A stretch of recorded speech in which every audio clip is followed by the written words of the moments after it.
Hey, what's up, you guys? It's Sam.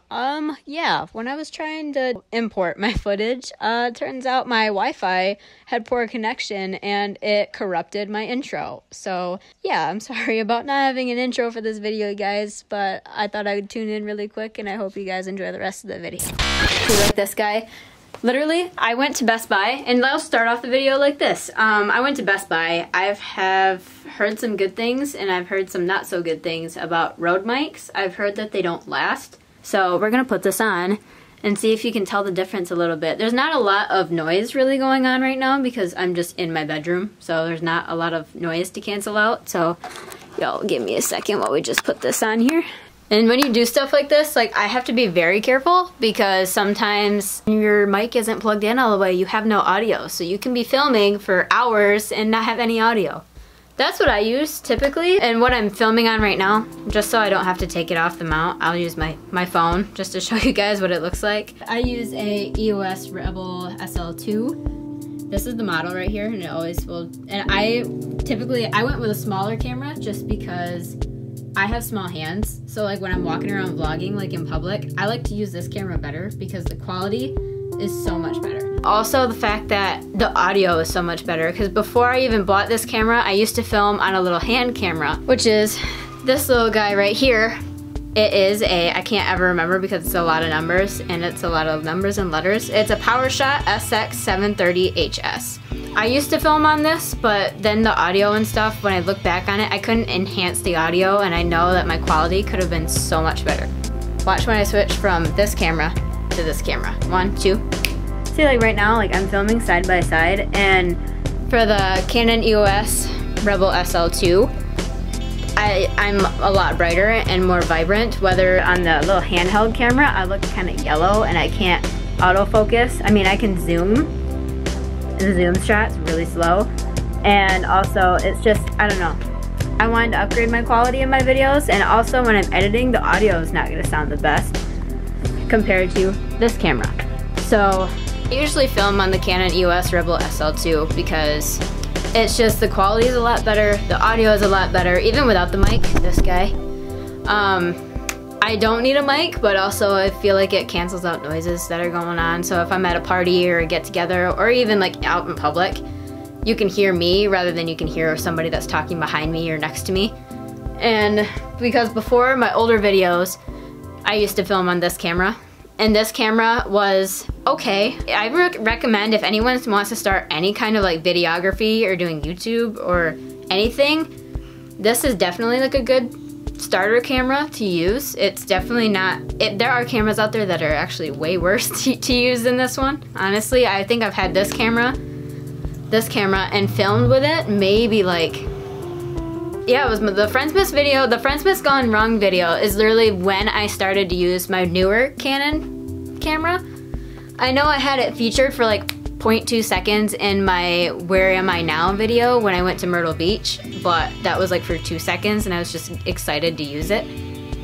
But I do recommend, like, if you want something that's cheaper, because I believe I bought this from Best Buy and it was under, it was like around 200 bucks. I believe it was around 200 bucks, maybe less, I don't exactly remember. But I know that it was relatively cheap compared to this guy. This guy, I believe, was no higher than like 230, no higher than 230 bucks. I don't remember exactly, again, because it's been a while, but okay, all right, so we got 2 cameras down and we want to move on to the next one, right? Definitely there's a lot of things that can go with this next camera, but I'm pretty sure y'all know what it is, and that is my GoPro. GoPros are awesome. Like, this is the GoPro Hero Black 5. Hey, what's up, guys? Okay, I'm editing. It is Monday, and I filmed this video on Saturday, and this video is not a flop because I did put a lot of work into this video, but I've had 2 corrupted files in my editing time because look, I'm literally mid-edit right now. I will show you the corrupted file so you guys know I'm not full of shit. Because look. Yeah, look at that. This all right here is just the GoPro footage. And I absolutely refuse to let this part of the video flop because this is an important part, and this is all the attachments I have inside for my GoPro. I don't have a whole lot, but okay. If you guys don't really know what any of the technical terms are, don't worry, because neither do I. I do know that this is a housing. The GoPro itself is waterproof. I tested that theory myself, but if you get paranoid like I do when you get things like technology that you think are not supposed to go in water, I bought a housing. This flotation device right here did not come with the housing. The flotation device itself actually came with this guy. I'll explain what it is here in a minute. I'll get there. This is just a housing, so if you take your GoPro anywhere and you get paranoid about it getting wet, you just put it inside here, just put it in there and it clips shut. What I originally did when we went down south to Myrtle Beach, there's also a piece, an attachment, looks like this. Y'all can see it. It looks like a little mouth guard. This part right here mounts onto the bottom of the housing, or any mount or attachment that you have. Literally looks like a mouth guard, and it hangs out of your mouth just like this. Just like so. What I did is, and I just let it hang out of my mouth, and usually just put a screw inside here and it will hold the whole thing together. And you get a lot of cool action shots when you're on the go if you're hiking. This is like what I was talking about when, minus the housing. I just really wish that I brought this when I went up north. If you guys haven't seen my Sugarloaf Mountain video, I really, really wish that I would have brought this, because if I brought this guy with me, I would have had so much better footage of our spontaneous idea when we decided to climb the mountain instead of using the stairs. So note to self, always bring all of your camera equipment just in case of spontaneous things happen and you don't miss out on cool film shots and cool opportunities. This guy right here, you've seen it in a couple of my videos. It looks like a microphone. It's literally a flotation device that you just mount. It's a flotation mount. So I took this like when I went to, I believe when I went to Myrtle Beach as well, but I never used it. The thing I get really paranoid about, and I'll just let you guys know now, this part is actually very spongy. So whenever, and I get paranoid about things, so I don't want to have to keep buying new attachments and new parts for my GoPro. So I typically will wash this because this has been in the ocean, it's been in rivers and lakes, and I get very, very scared that algae somehow is going to start growing in it. But so far I've been taking good care of it, so hopefully it will last me a very long time. But other than that, I have Remo that came with the GoPro. It's just an automatic voice command watch. It's pretty much all that it is. Pretty sure the batteries are dead. I haven't charged it, and I haven't even used it yet. So, but it's just hands-free, so if you set your GoPro up somewhere, or if I have it on a drone, I can use this, which hopefully I'll buy a drone very soon. Hope to have a drone with it. Maybe the next year. Maybe it'll be on the Christmas list. I don't know. But, yeah. Because I think that's about it. Because other than that, I have the original housing. That's just a little black protective housing that came with the GoPro. Yeah, sorry you guys. I just really, really felt like this was an important part of the video, because I know a lot of people have wondered what I've used, and I just felt like it was very important, and I feel like it shouldn't have been left out of the video.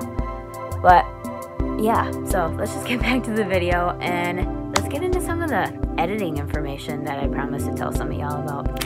Let's get back to the video.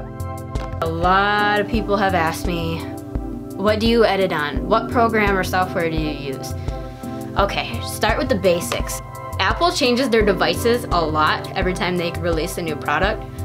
And if you look at, this is the new Space Gray 320, I believe, gigabyte, which I also bought a terabyte worth of space because of all the editing, and I go to school. I want to make sure that this baby is never full of things. This is the model, and if you look at the computer, my computer has these two ports, a headphone port, two more ports on the side, here and here. And I will show you how I do this, because a lot of people are like, well, how do you import things? Like, how do you get all your footage on your software, on your computer, and edit all that? This little guy, I gotta remember what it's called. It literally looks like a USB, kind of, sort of.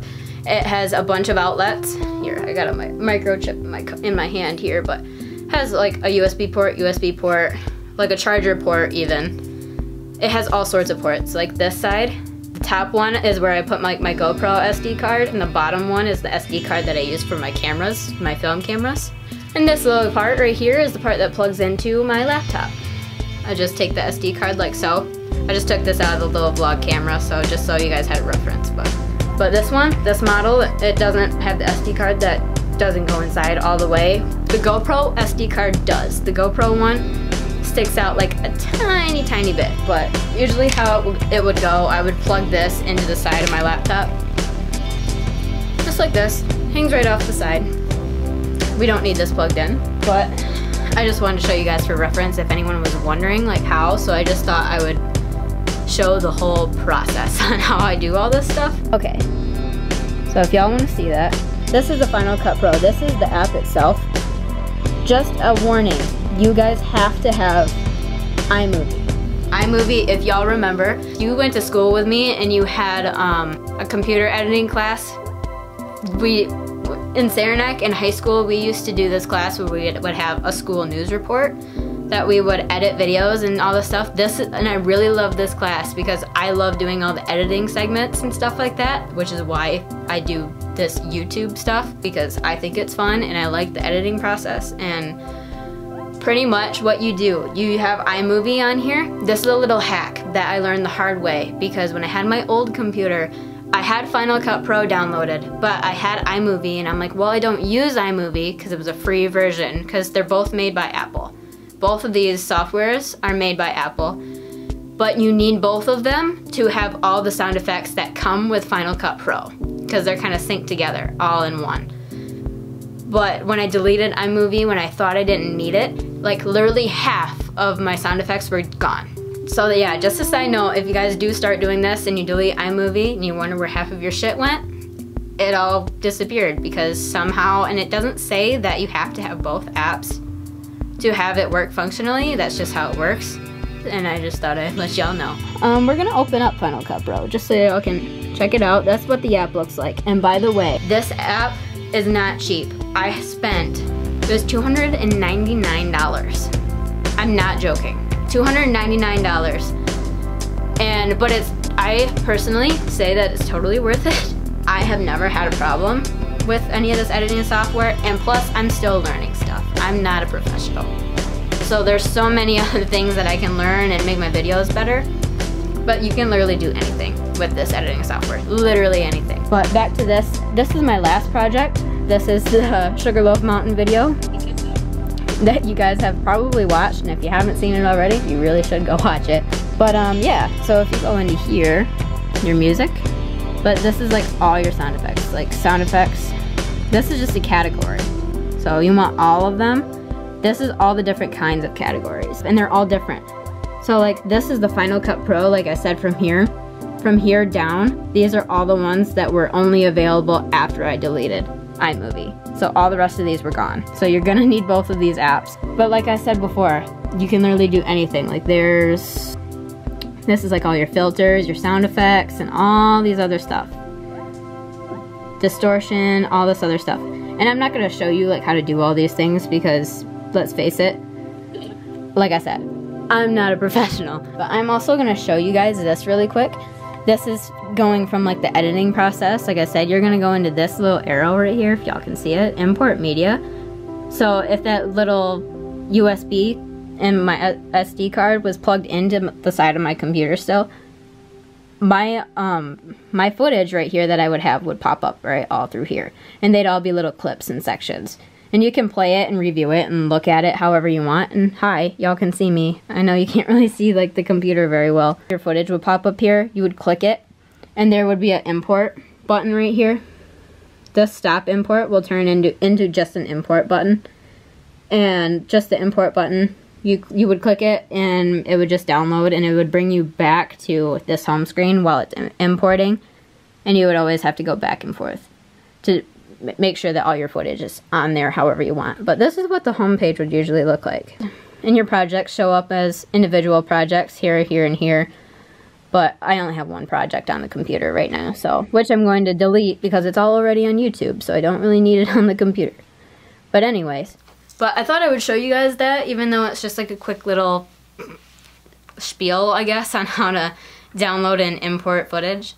But I've actually had a handful of people that have asked me how I do it and all this stuff like that, and people that have like similar laptops that like I do have asked me this, but also people that have Microsoft computers and Windows computers and that edit. I have no idea how to do that stuff. I'm an Apple products person, clearly, but I think Apple products are just simpler. Not that they're better. We're not going to start that whole debate.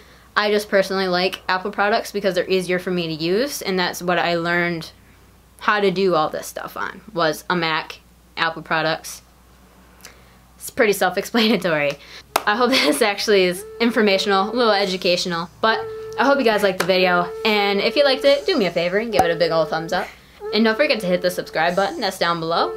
And also, I am starting to say this a lot more in my videos now, because if you just want to know when I'm going to be posting a video, there's a little bell. Looks just like this. I believe it's by the subscribe button. I'm pretty sure. If you guys really do sincerely want to know when I post videos, just click that button. It should turn blue. That way, if it turns blue, you'll finally be notified whenever I post videos. That way you don't have to constantly keep checking and all that annoying stuff, because personally, I don't even know when I'm gonna post videos anymore because it's so sporadic and all over the place. I'm just rambling. So I love y'all so much. Mwah! And I hope you guys have an amazing day, and I hope you enjoyed the video. And I'll see y'all really soon for another video.